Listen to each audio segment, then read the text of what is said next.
Opa! Conexão rápida hoje, sábado, 27 de junho, 3h30 da tarde. O papo com quem faz de hoje é com Carlos Ferreira de novo, porque na terça-feira, não sei o que houve, a gente falou muito, congelou e a gente não conseguiu salvar o nosso vídeo. Então estamos aqui retomando a nossa conversa. Como eu vou falar com o botânico, eu preciso mostrar esse visual aqui.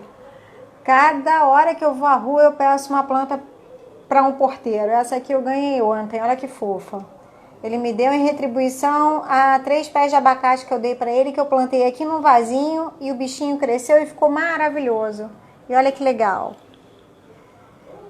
Isso aqui, ó, gente, é lá da nossa pedra do arpoador. Nossa vegetação de restinga, que hoje eu vou mostrar para vocês. Ó, Carlos. Fala, Carlos Ferreira! Oba, conectando. E hoje foi bom. Hoje Deu foi certo rápido. de primeira.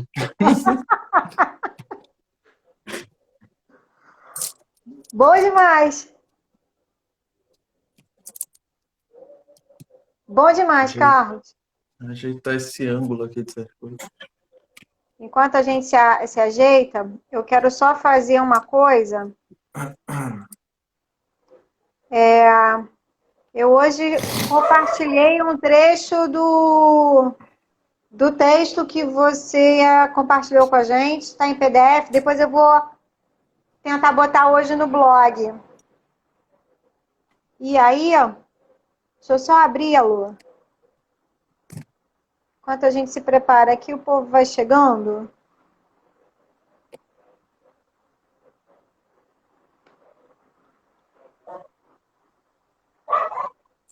Os cachorros adoram fazer barulho quando a gente precisa de silêncio, né? Você tem cachorro? Tenho. Coisa Deixa eu melhor do encostar a mundo. janela aqui. Ah, é. Deixa eu encostar a janela. Peraí. Tá.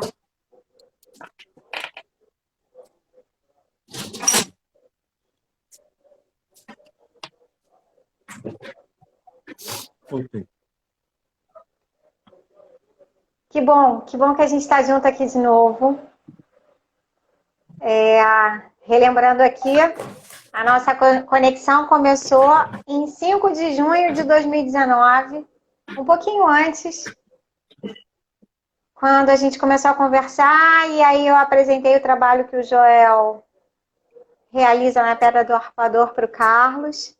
E aí perguntei para ele se ele topava no dia 5 de junho, que é o Dia Mundial do Meio Ambiente, ir até a pedra, nós três, era um dia feio, frio, fazer o inventário lá da vegetação de restinga da Pedra do Arpoador. E assim o fizemos. Carlos, eu tô com as fotos aqui, ó. Olha que lindo. Espera aí que eu vou O virar álbum que eu aqui, te ó. mandei, O álbum que você me mandou. Olha que bacana. Olha que coisa linda, gente. Isso foi feito por uma pessoa. Agora, olhe o olhar do botânico. Olha que foto linda. Olha que foto linda. Vou chegar aqui numa foto, Carlos, que é aquela maldade que fazem com os cactos, ah, de rabiscar os infelizmente, cactos, infelizmente. E aí tem um aqui que tá uma doideira. Olha, gente, que coisa mais linda. Carnavalha Rosa. Qual é essa? Carnavalha Navalha Rosa. Rosa? Acho que Ó, o Joel aqui, é conhecido como responsável. feijão da praia, alguma coisa assim. Olha só, aqui não tem, peraí. Essa qual é, Carlos? Passou. O negócio é que eu não tô como voltar aqui nesse programa de fotos. Olha essa, que linda.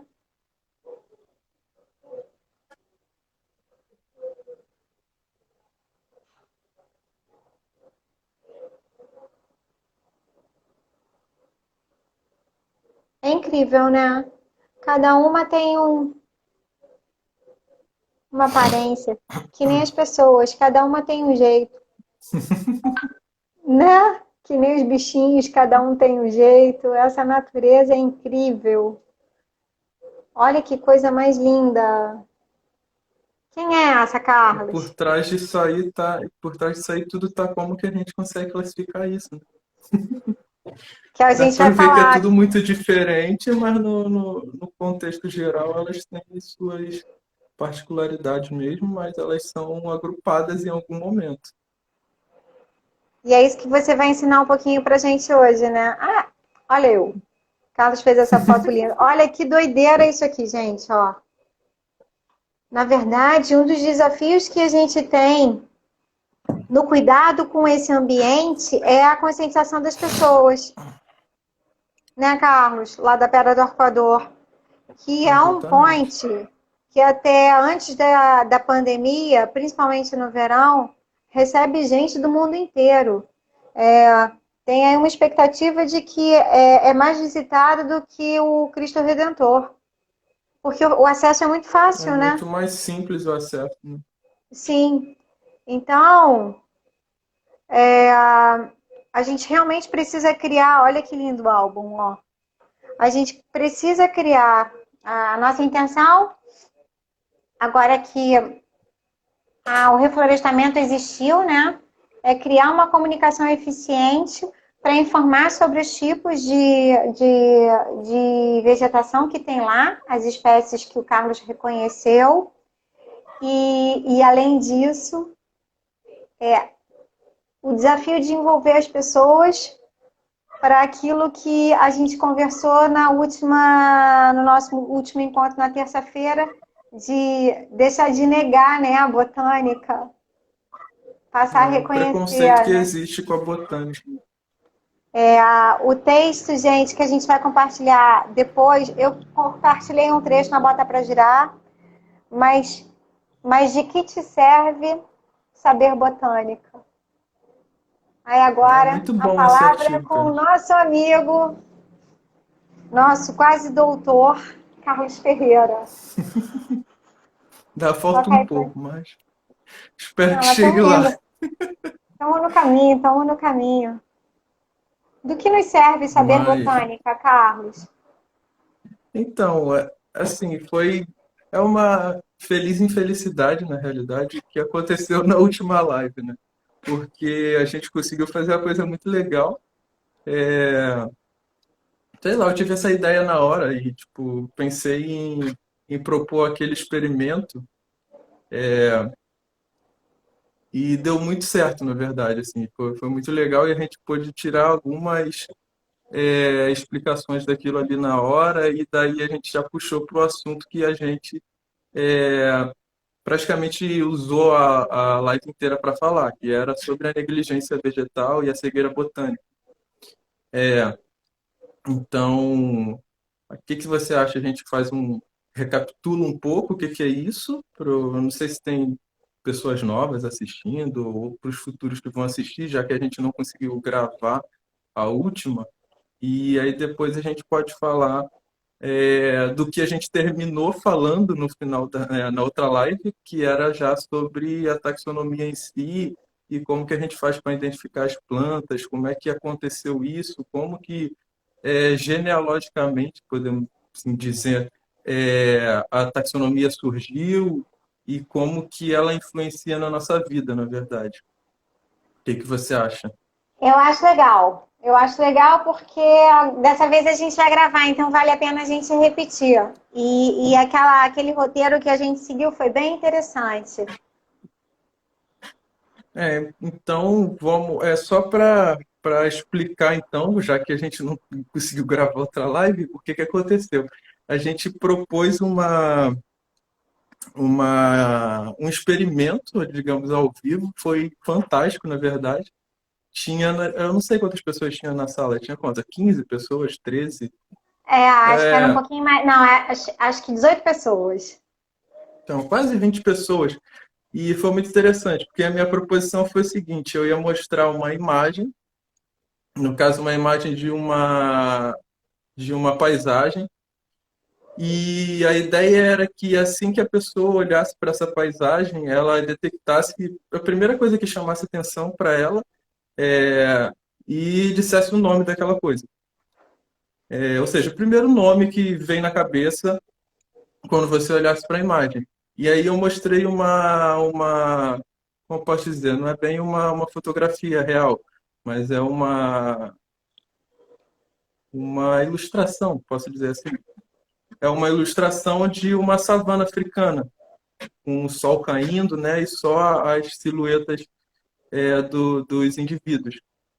E eu acho que talvez 80% das pessoas falou leão, girafa. Leão e girafa, acho que foi a maioria das respostas. E um grupinho falou árvore. E foi muito engraçado isso, porque não é esperado que ninguém fale árvore. E algumas pessoas falaram árvore. E aí eu atribuía isso ao fato de a gente ter meio que induzido as pessoas a chegar a essa conclusão quando a gente já propõe o nome da live como falar sobre restinga e sobre planta. E por eu ser botânico também.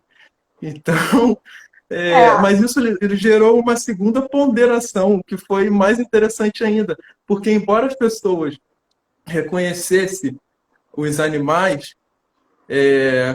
pelos nomes das espécies, no caso, um nome de espécie popular, né, que no caso seria o leão ou a girafa, elas não falaram simplesmente, sei lá, mamífero ou animal, né, quadrúpede, não sei. Mas elas falaram leão, girafa. Mas quando você vai refletir sobre o reino vegetal, as pessoas disseram árvore. Quando claramente a gente podia pensar que aquela árvore era uma acácia, é uma árvore muito importante na savana africana e que tem um ciclo e toda uma ecologia que é crítica para aquela, idiosincrática para aquele ambiente. É muito, muito específico mesmo, com uma série de relações ecológicas absurdas assim de ser estudadas. Então, foi legal essa segunda ponderação até por causa disso, porque embora as pessoas tivessem sido, no meu ver, induzidas a pensar em árvores, elas não identificaram as árvores, da mesma forma que os outros identificaram os animais como o leão ou girafa, e não somente como, sei lá, um mamífero ou um simples animal. E daí isso suscitou o tema que eu queria abordar, que era a negligência vegetal, a negligência botânica, que acarreta isso que a gente demonstrou com esse experimento, que é a cegueira botânica ou cegueira vegetal. E isso vem de como a gente falou, acho que mais de uma hora, não sei, a gente falou uma hora sobre isso na uma outra hora, e aí live. encerrou, e aí congelou, e aí pronto, da noite. Exatamente. Porque não é embora seja simples de explicar o que é, não, tipo, posso falar simples, isso tem a ver com você ter dificuldade, né, o ser humano ou o indivíduo, ele tem dificuldade em observar e identificar e separar e classificar, o que seja, os vegetais. Mas só que isso tem uma série de implicações, tem uma série de coisas, né, que forçam, né, que levam a pessoa a chegar àquilo. Então a gente falou sobre uma percepção mais cognitiva, que tem a ver com os nossos atributos evolutivos, de como que a gente evoluiu como espécie, como Homo sapiens. Então a gente falou como que meio que o nosso cérebro ele já está predisposto a ignorar os organismos vegetais em uma paisagem. Isso porque é uma implicação relacionada à sobrevivência em um ambiente savânico, que foi onde a gente evoluiu. Então, para eles, para nossa mente, na verdade, pouco importa o que está meio que estático e que não representa muito perigo ou para a gente, né, para a gente como espécie. Então, o nosso primeiro olhar para uma paisagem, ele já cognitivamente ele vai buscar algo que possa prejudicar a gente ou que seja um atrativo mais relacionado com uma utilidade para a gente, que no caso pode ser a alimentação. Então, as plantas são deixadas de lado logo no início, quando a gente faz uma observação sem pensar muito. Nosso cérebro meio que já começa a induzir a gente a isso. Só que a gente, obviamente, isso não é, como eu posso dizer, não é uma lei ou uma regra ou algo que a gente não consegue fugir, até porque senão não existiria botânica nem a taxonomia. E a gente pode falar hoje de uma coisa diametralmente oposta a isso, mas que reflete diretamente nisso. Mas continuando a questão Deixa eu só da fazer uma negligência colocação. vegetal, Deixa eu só fazer uma sim, colocação.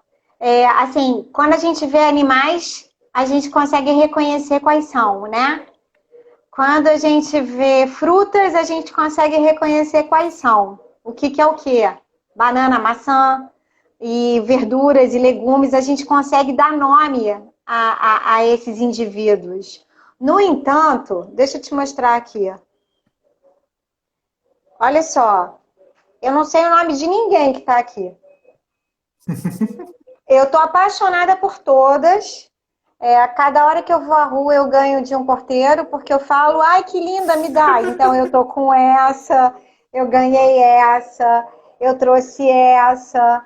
Aquele lá eu sei que é a espada de São Jorge. Esse aqui é um coqueirinho. Aí a gente tem aqui uma jiboia. Essa aqui é uma 11 horas, que eu tô alucinada porque todo dia ela me dá florzinha. Mas não sei de nada. Então isso é muito doido, né? Eu conheço o cachorro, o coelho, o papagaio, o passarinho, mas não conheço nenhuma delas. Não sei o nome dessas espécies. Né? Eu estou encantada exatamente. por esse jardinzinho que eu estou fazendo. Acho que você está me abduzindo com a essência de botânica.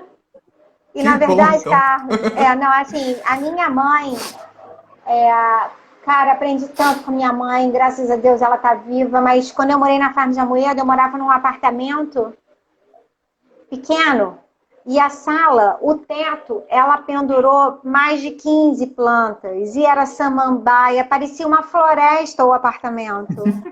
E eu era apaixonada por isso, e num momento da vida ela falou, não quero mais nada disso, tá me dando muito trabalho, porque dá trabalho cuidar, né?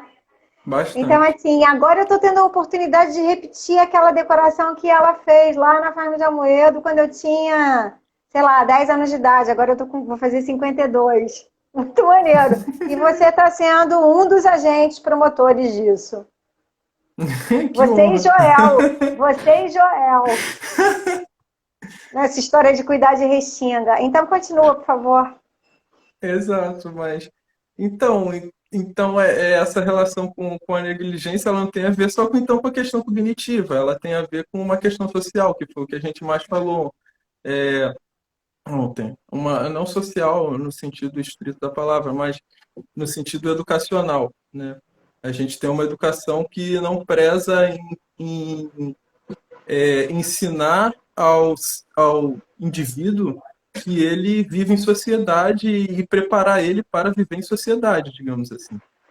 E isso não só tem a ver com o social, no sentido outra pessoa, outros, terceiros, mas como tem a ver com o estudo de meio, com a compreensão de que você, além de você estar em um período histórico, dividindo um determinado local com outras pessoas, e aí uma sociedade, você também divide um determinado meio, um determinado local, que é o local onde existe essa convivência. E esse local, obviamente, ele deve ser passível de estudo e deve ser passível de interpretação. Então, por exemplo, a gente entender que a gente, eu não sei se todo mundo é do Rio de Janeiro, mas na boa parte das pessoas provavelmente que vão assistir isso moram em ambiente litorâneo, ou próximo do litoral. Então elas estão em cima de algo que representou uma parcela importante da vegetação, uma parcela bem, como posso dizer, específica de um certo trecho, né? Um trecho litorâneo, que é o que a gente chama de restinga. Isso foi bem explicado pela. Eu não vou entrar muito nisso, porque eu acho Rosário. que a Rosário falou muito bem, explicou muito bem a questão da restinga e ainda mais extrapolou para os lados mais políticos e legislativos, né, por trás disso, o que é bem interessante. Então, essa Ela falou um pouquinho compreensão. da Restinga. Ela fez uma associação também da Restinga com a Mata Atlântica, né? A Restinga faz parte da Mata Atlântica. É porque a Mata Atlântica é um bioma, ou seja, o bioma tem várias definições, mas talvez a definição mais simples seria um conjunto de ecossistemas que tem alguma relação entre eles, que você consegue agrupar, digamos assim.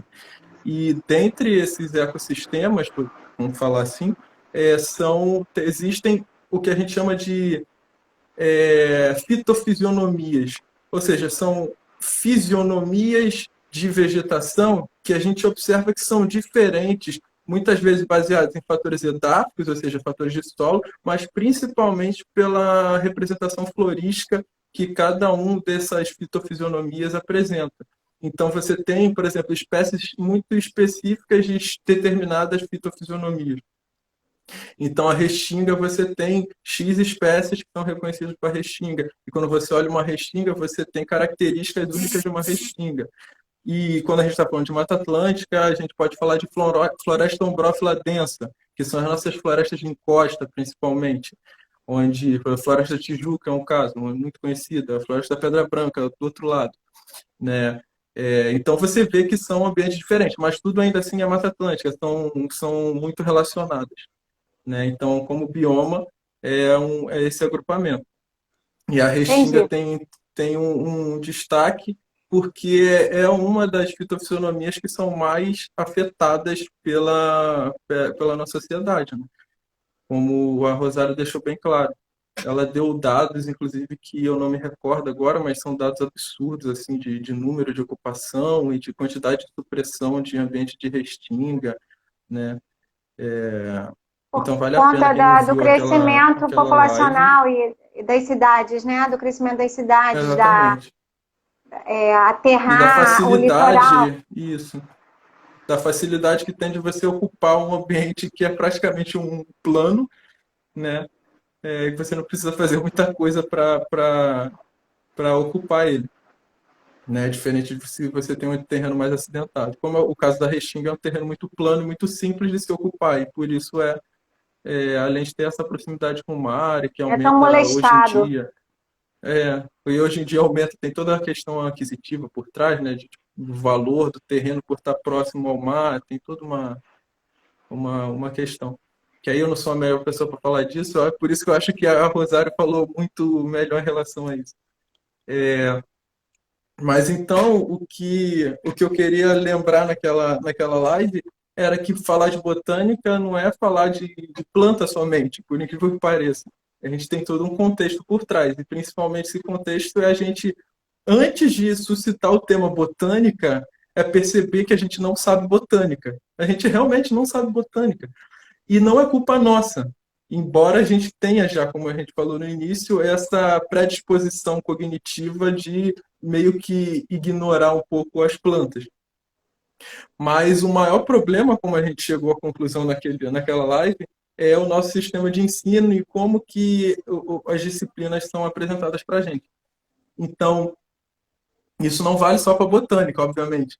Mas quando a gente está falando de ciências naturais e história natural, isso fica muito claro.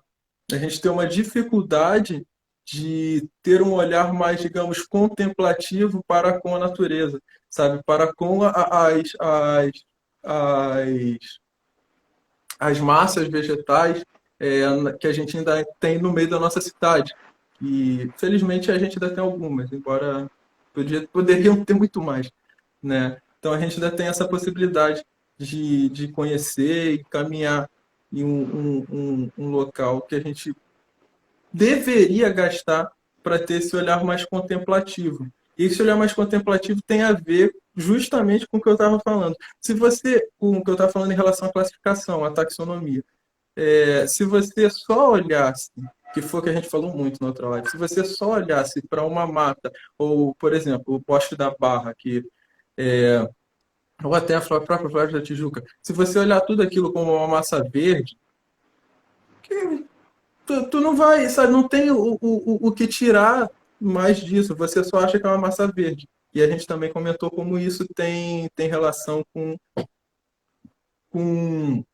decisões políticas e tudo mais. Então, é uma coisa escalonada, é uma coisa que sabe, perpassa a sociedade inteira e que, como a gente também falou, que está no artigo que eu comentei, é, é um problema cíclico. A gente tá preso em um preconceito com botânica que parte já do professor de biologia lá no ensino médio, ensino fundamental, que não é tipo de todo culpado disso, porque ele também sofreu com isso.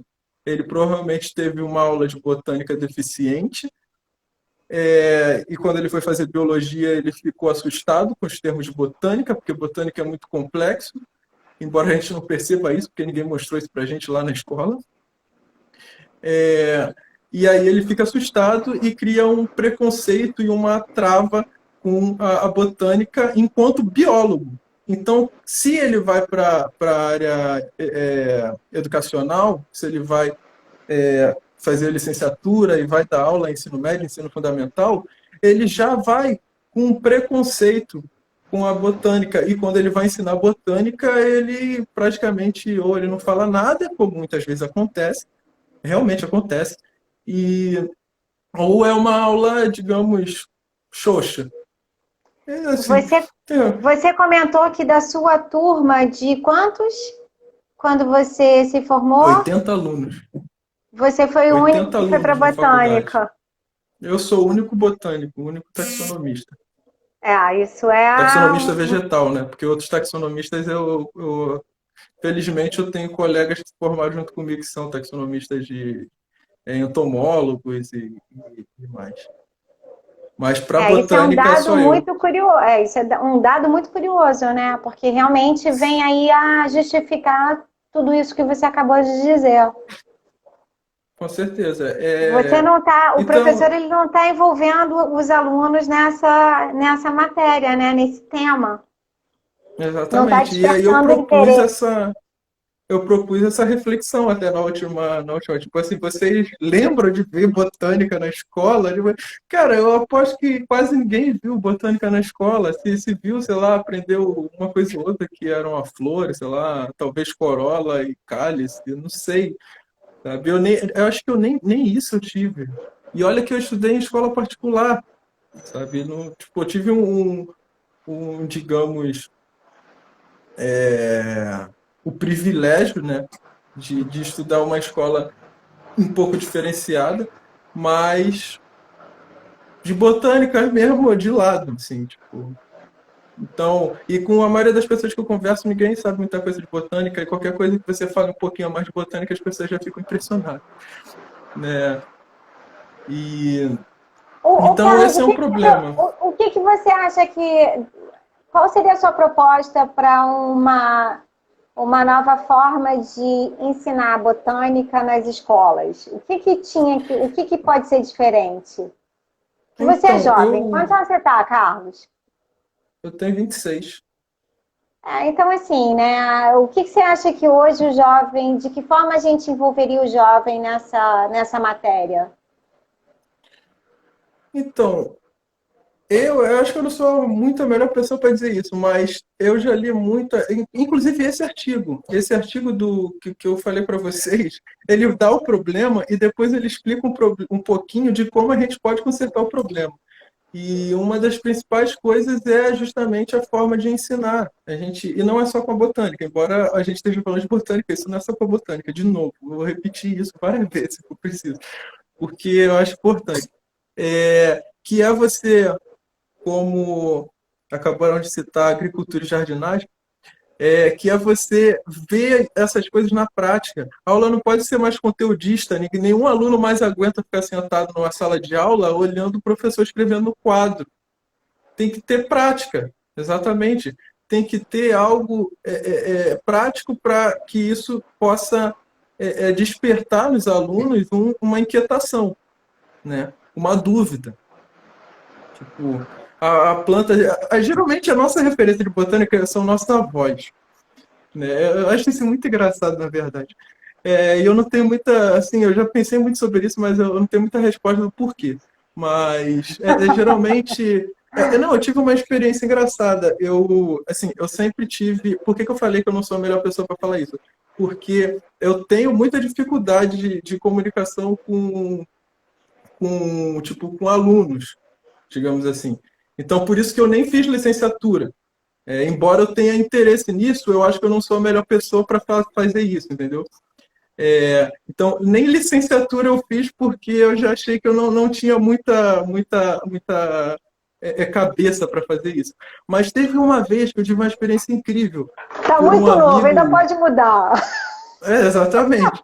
Por um amigo chamado Pablo Feliz, que ele foi uma das pessoas que eu consegui converter botânico, digamos assim.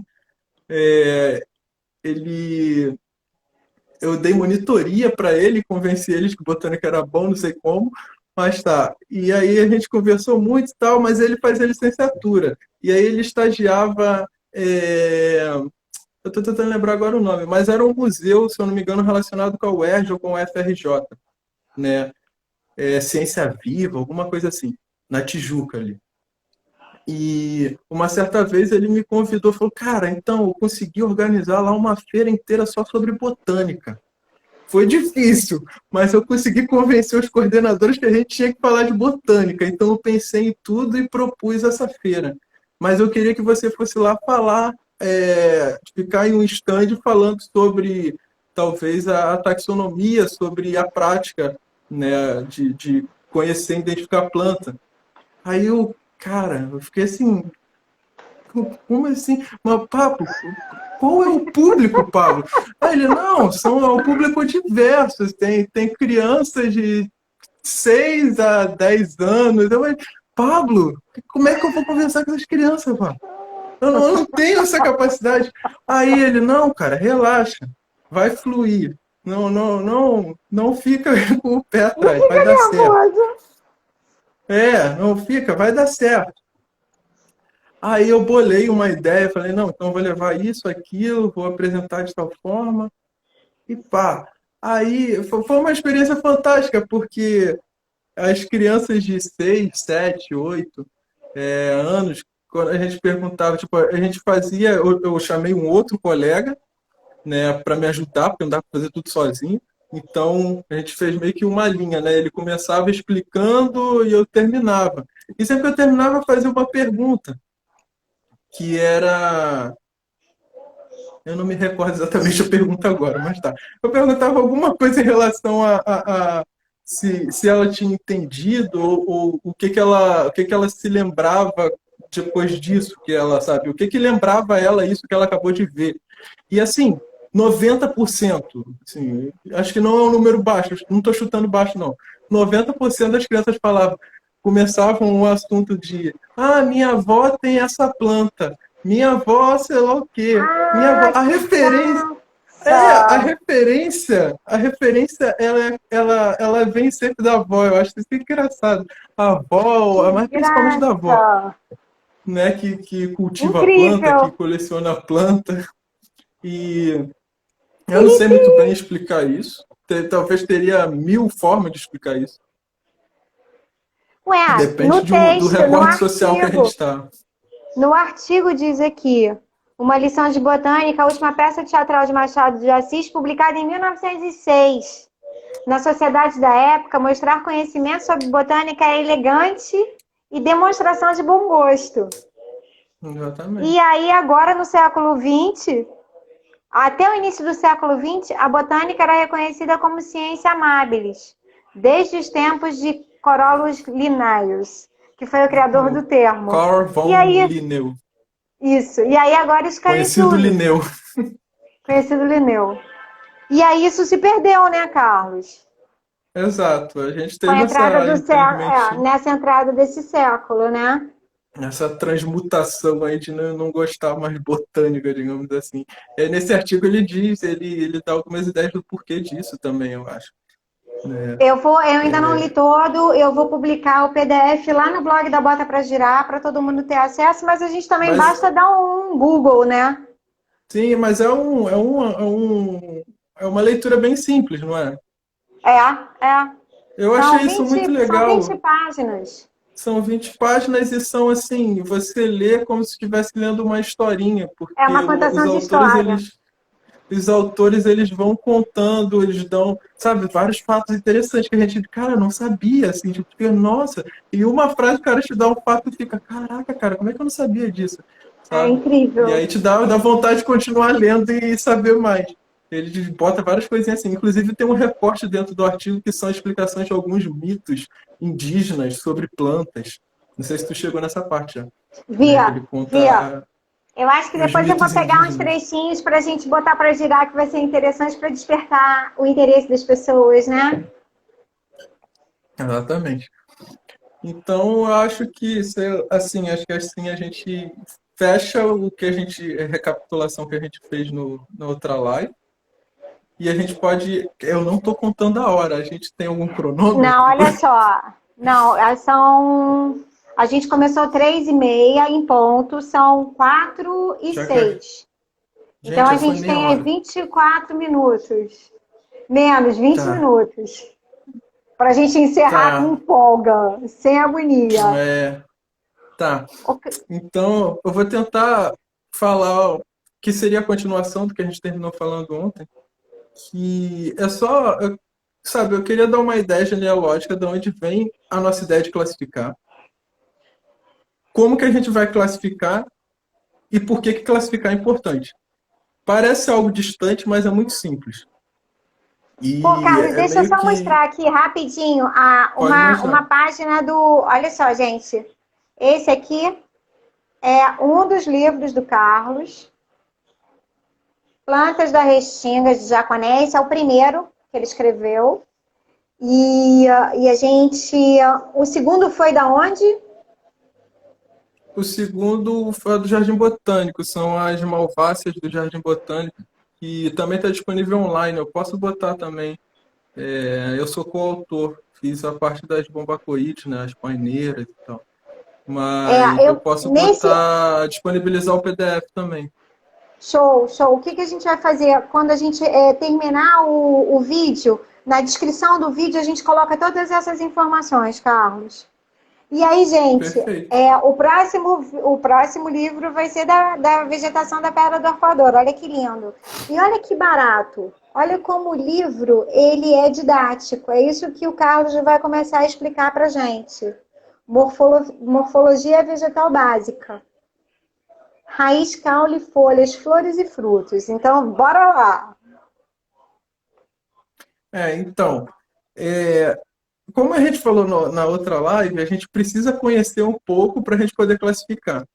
A classificação, ou seja, a taxonomia, voltando, a taxonomia que a gente disse antes, significa classificar e identificar, mas basicamente classificar.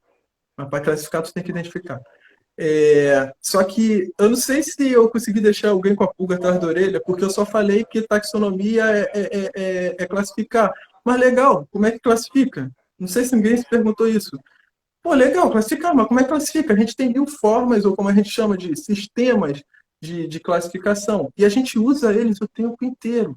A gente, por exemplo, quando entra numa biblioteca, a gente sabe que os livros estão organizados ou por ordem alfabética por autor, ou estão por temas, sei lá, são obras de ficção científica, obras de romance, sabe? E aí dentro eles estão compartimentados e classificados em ordem alfabética de autor ou ordem alfabética de título, que seja. Então a gente usa isso o tempo inteiro. A nossa mente tem esta necessidade. Quando a gente entra no mercado, aí a gente tem uma outra forma de classificação. Quando você entra no mercado, como é que você sabe onde está o açougue? Sabe? Como é que você sabe onde você vai encontrar carne? Sabe? Aí já chegam a ser classificações que a gente vai chamar de preditivas, porque você já sabe que está escrito lá no final, geralmente, que está açougue, ou não, é carnes e afins, sei lá, alguma coisa assim, ou açougue mesmo. Tu sabe que açougue significa que ali tu vai encontrar carne fresca, talvez tu encontre linguiças, você encontre, não sei, carne suína também, sabe? Você tem um grupo de coisas que você está relacionado com o termo açougue, e assim você classifica, sabe? Então a classificação está em tudo, a gente precisa dela, é quase que instintivo a gente classificar, a nossa espécie, principalmente. A gente precisa dela para organizar o conhecimento, por causa de uma coisa que a gente tem diferente dos outros animais E aí, não sendo antropocêntrico, esqueçam essa ideia, por favor. A gente não é melhor que nada, mas só que a gente tem uma diferença clara entre os demais seres que a gente divide esse planeta, que é um grau de consciência muito avantajado. Então, a gente tem a capacidade de tomar decisões mediante a experiências prévias. A gente consegue olhar, a gente consegue tomar, sabe, captar o mundo ao nosso redor, sintetizar aquilo, racionalizar e aí tomar uma decisão. Não pense que um pássaro faz isso, porque ele não faz. Um pássaro, por exemplo, vai fazer isso de forma instintiva. Ele vai agir por instinto, ele não tem essa capacidade que a gente tem. Então, com isso, a gente carrega uma grande responsabilidade. E também, por isso, a gente é preso a certas, como eu posso dizer, a certos vícios, digamos assim. E o vício de classificar é um deles. Para vocês terem uma ideia, a classificação ela é antiquíssima. Eu posso dizer que ela nasceu talvez junto com os humanos mesmo. Mas os relatos mais antigos, acho que a gente tem, deixa eu lembrar, são, acho que na China, ou eu não sei exatamente na China, mas em algum lugar da Ásia, talvez algum escrito de 3000 antes de Cristo. Aí depois a gente tem alguns já na cultura egípcia em 1500 antes de Cristo. Você vai ter registros em paredes, desenhos de plantas e, sabe, algumas coisas assim, né?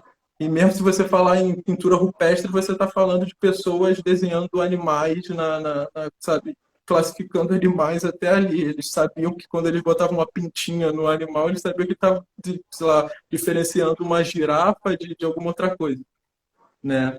Então, classificar ele não é só uma coisa, um vício que a gente está atrelado, mas é algo útil para a nossa sobrevivência e que provavelmente foi uma das principais coisas que fez a gente sobreviver até aqui, porque a gente tem que saber o que a gente pode comer, o que não pode comer, o que é venenoso, o que não é venenoso, e por aí vai. E aí, no contexto ocidental, a gente tem como pai, digamos assim, da taxonomia, um sujeito chamado Aristóteles. Aí você vai falar, caraca, Aristóteles, pô, Aristóteles não é filósofo? Sim, Aristóteles é filósofo. Isso que é mais interessante, porque ele estava pensando como traduzir o mundo. E isso é uma definição bem, digamos, simples de filosofia, mas ele estava tentando como traduzir o mundo. E ele teve a oportunidade de trabalhar e observar muitos animais, plantas e até minerais de boa parte do mundo que antes dele poucas pessoas conheciam, né? Então ele começou a classificar ali, né, já plantas, animais e minerais, e ele publicou algumas coisas com isso. Em se falando de botânica, o pai da botânica, tido pai da botânica, é um sujeito chamado Teofrastos, que não por acaso era discípulo do Aristóteles. Ele era tão ligado, digamos, a Aristóteles, que quando Aristóteles morre, ele deixa como tutor dos filhos de Aristóteles e deixa também como, como eu posso dizer, diretor, não sei, não seria esse o termo, mas algo similar a um diretor do liceu, né, do próprio Aristóteles. E ele dá continuidade. E ele vai se aprofundar nas plantas. Ele tem muitas publicações, obviamente, não só relacionado só com o meio natural, mas com social, ética, moral, etc. Mas ele foi um dos primeiros a falar de planta de uma forma mais, né, fazer um compilado e descrever espécies assim. Depois dele, outros vão fazer a mesma coisa, e aí um marco, talvez, outro que deveria ser citado, seria no... A gente está falando do século III a.C., tá? Aristóteles e o Teofrastos. E aí, depois, um outro marco que a gente vai ter vai ser só no primeiro século, na verdade, depois de Cristo, com Plínio o Velho. Que aí ele já vai ter uma dimensão muito maior do que era o mundo, porque Roma já tinha dominado boa parte da Europa e do mundo conhecido, na verdade. Então ele tinha já um pool de plantas para tratar, e ele tratou também e publicou. Mas depois deles, muitos fizeram isso em várias culturas diferentes, de formas diferentes, e formas de classificação também diferentes. Uma coisa era diferente da outra, você dava um nome, beleza, mas o que era diferente em si, que deveria ser levado em consideração, para eles não importava muito. E muitos deles também tinham um apreço muito grande pela utilidade dessas plantas, né? Então, a utilidade também era algo que eles utilizavam para separar os grupos. Então.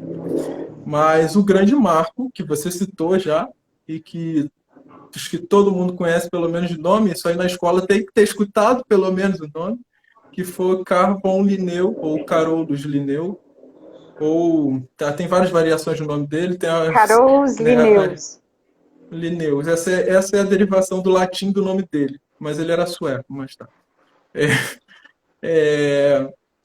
E Linneu, ele dá soluções num sistema muito simples para se trabalhar. Então, por isso que Linneu ficou muito conhecido. A época de Linneu acho que o primeiro trabalho que ele vai publicar, ele publica muita coisa, mas o primeiro trabalho que ele vai publicar que é importante seria Ciência Naturae, que aí ele vai classificar, bem como Aristóteles fez lá, animais, né, plantas e minerais também. Esses caras classificavam tudo. E aí depois, importante para a botânica mesmo, foi em 1753 que ele lança o Species Plantarum. E aí que tudo muda na taxonomia, na verdade.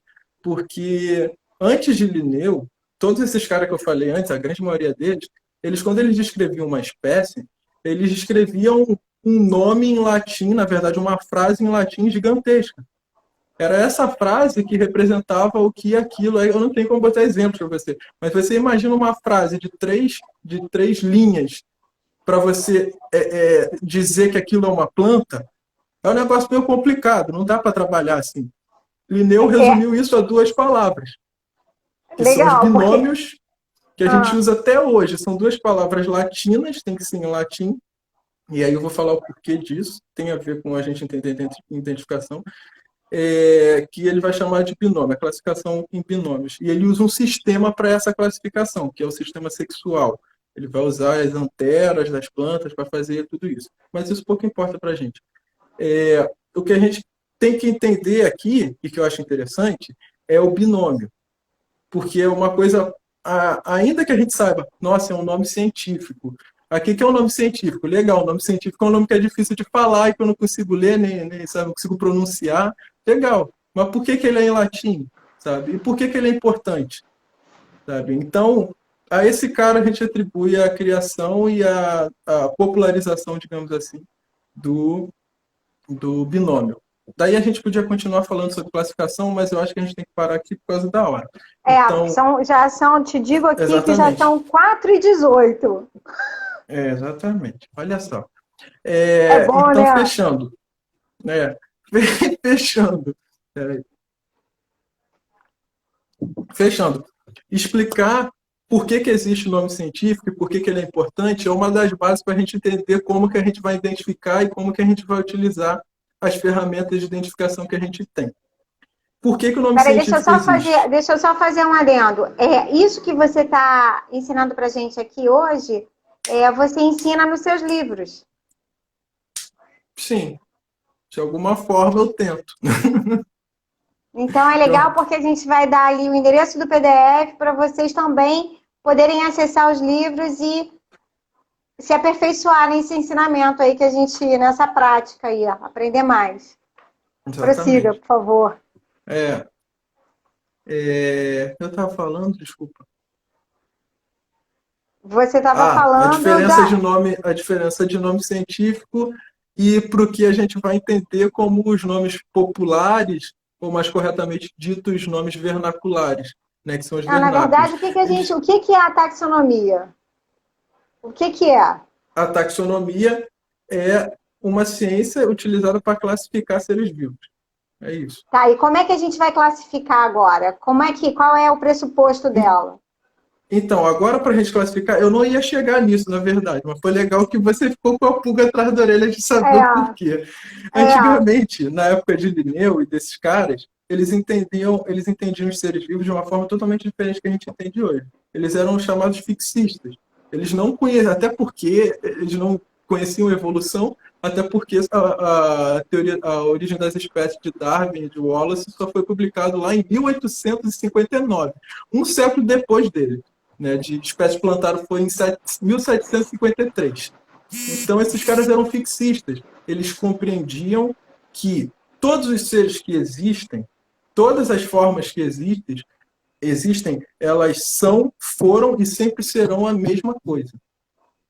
Então, para eles classificar, é um exercício, assim, é quase algo divino, digamos assim.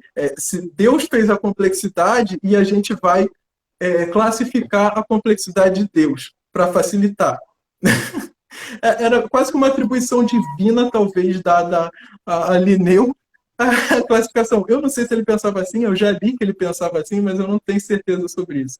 Que ele achava que ele tinha uma designação divina de ter que classificar todos os seres. Mas tá. Então eles entendiam isso como vivo. Então, para eles, não tinha nada muito por trás disso. Eles classificavam da forma que eles achassem importante, sabe? Pegava uma característica importante e usava ela para classificar porque ela se diferenciava entre os grupos de espécies. No caso do Linneu foi o androceu, a parte masculina da flor.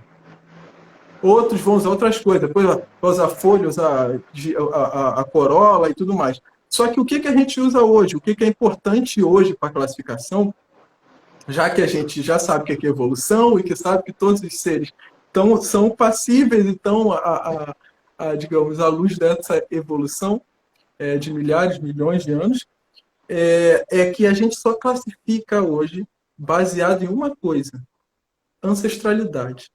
A gente só vai classificar os grupos ou as espécies que são participantes de uma linhagem única com ancestral em comum.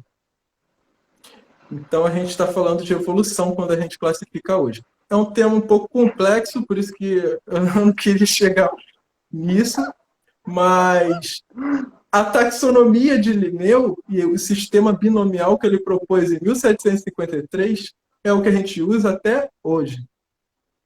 Por quê? Porque é a forma que a gente tem de classificar e organizar todo este conhecimento. É simples assim. E são todos nomes em latim, como eu falei. Óbvio que por trás disso tem uma série de implicações. Mas a diferença clara, que eu acho que a gente vai ter que encerrar aqui, a diferença clara entre o nome científico e o nome vernacular, o nome popular, é que o nome científico é único. O nome popular, ele tem um grande problema. Embora ele tenha facilidade de ser fácil de falar, e obviamente pelo nome ser popular, ele tem uma dificuldade, que é que ele tem muito regionalismo. Então, você tem plantas que vão ocorrer desde tipo, em toda a faixa litorânea do Brasil, onde no Rio de Janeiro ela vai ser chamada por um nome e no Ceará ela vai ser chamada de outro. E você tem o oposto também. Você tem espécies diferentes que são chamadas por um mesmo nome. Então, isso gera uma confusão absurda. Se você for pegar o livro aí, o Plantas da Restinga de Jaconé, Gente, o livro é muito legal e é muito simples. O Carlos está dando uma pirada na gente, tá? Se vocês pegarem... mas faz parte. Você já vai ver que o negócio é mais fácil. É muito mais simples. Mas o que acontece? Se você for olhar os nomes populares, eu tive que escolher um nome popular dentro que eu achava que era mais comum naquela região para chamar aquela planta daquele nome. E se você olhar, a maioria das plantas tem embaixo outros nomes vernaculares ou populares, e daí, cara, tem umas que tem uma lista de 20, 30, 40 nomes. Cada região vai chamar, ou cada grupo vai chamar aquelas plantas por um Agora, me determinado diz nome uma popular. coisa aqui. Pelo que eu entendi aqui no livro, assim, basicamente, como é que a gente faz as avaliações? Com base na constituição da raiz, do caule, das folhas, das flores e dos frutos. Sim, aí tu vai fazer a identificação, não a classificação. Porque a classificação tem a ver com essa complexidade que eu te falei antes. A gente só Mas olha só, classifica quando hoje a gente faz. baseado. Mas quando a gente identifica, aí a gente consegue chegar na classificação. A gente pode dar esse primeiro passo simples de identificar para depois mergulhar e classificar. Pode ser assim? Sim, mas na verdade tu nem precisa classificar. É isso que eu estou falando. Isso é um atributo de um taxonomista. O que o taxonomista vai tentar produzir é um meio de você identificar. Mas a classificação em si é o taxonomista que faz. E o que eu Tá, estava então dizendo é assim. o seguinte: Ah, a classificação, hoje, ela é baseada na evolução, em um sistema que a gente chama de sistema filogenético, que tem a ver com tudo isso que eu falei, com ancestralidade e tudo mais. Então, a gente só classifica e dá nome a uma coisa sabendo disso. Não é mais só porque eu acho que ali tem 3 estames, outro tem 4, essa é diferente. Não, é baseada em uma análise que tem a ver com uma ancestralidade, com o passado daquela linhagem específica. E a partir daí, a gente toma as decisões para facilitar a identificação.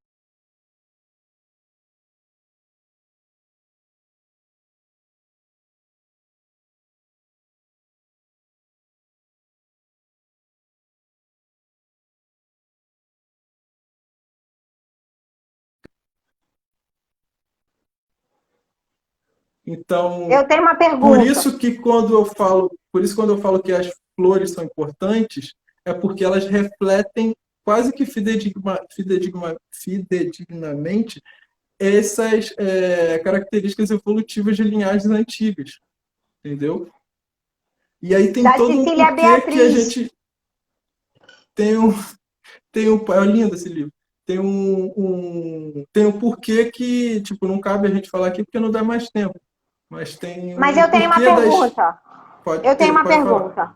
É, nesse trabalho de reconstituição da vegetação de Restinga que o Joel está fazendo, você já fez uma identificação da vegetação que tem ali e a gente já reconheceu 25 espécies, ainda devem haver mais. Agora, Sim. num trabalho de replantio, como é que a gente O que, pensa, o que como tem é que que a levar, gente, o que o leva em que tem que ser consideração? levado em consideração? Tem que levar em consideração, aí acho que a Maria já falou também, se a planta é nativa ou não, ou seja, se ela tem se ela é comum àquele ambiente naturalmente, digamos assim. Mas Então, se a gente restinga está é falando de restinga. restinga, se a gente É. está falando de restinga, a gente sabe que tem espécies que são exclusivas ou que ocorrem em praticamente todo o trecho de restinga que a gente conhece. E que são plantas nativas, no sentido de que elas têm uma história evolutiva nesse ambiente que a gente está. Então, a gente não tem como pegar uma planta, por exemplo, asiática e botar aqui. Entendeu? Então, olha Esse é só. um dos principais pressupostos que talvez tenha que se seguir quando você vai fazer uma Antes que restauração. termine aí, a gente fica aí de novo no. Caraca, é Quero te verdade, falta convidar. 2 minutos. Então, eu quero te convidar de novo para a gente trazer para cá, para a conversa, o nosso plano de ação com relação à Pedra do Arpoador. Eu queria que você apresentasse o que a gente tem ali. Eu vou trazer as informações da área que aquela vegetação está ocupando e que a gente trouxesse para a conversa quais as ações que a gente pode adotar ali de forma a preservar melhor aquele ambiente. Topa? Positivo. Falta 1 minuto. Como é que a gente conversa Falta um com minuto. você? Como é que fala com você, Carlos? Qual é o melhor canal da gente mandar a mensagem? A galera Pode que usar o participou Instagram aqui, mesmo. Pode usar o manda o Instagram, até direct. porque já tá tudo linkado aqui, então é mais simples. Tá. E aí, o que a gente vai fazer? Hoje, eu vou subir esse vídeo e nas informações a gente vai compartilhar todos os links, tanto do texto quanto dos livros do Carlos. Perfeito. Combinado? Combinado. E qual é o seu recado final? 28 segundos. Um beijo para todo Caraca, mundo. gente, um beijo para todo mundo aí. Se cuidem nessa quarentena, usem o tempo para refletir. Esse é meu recado final.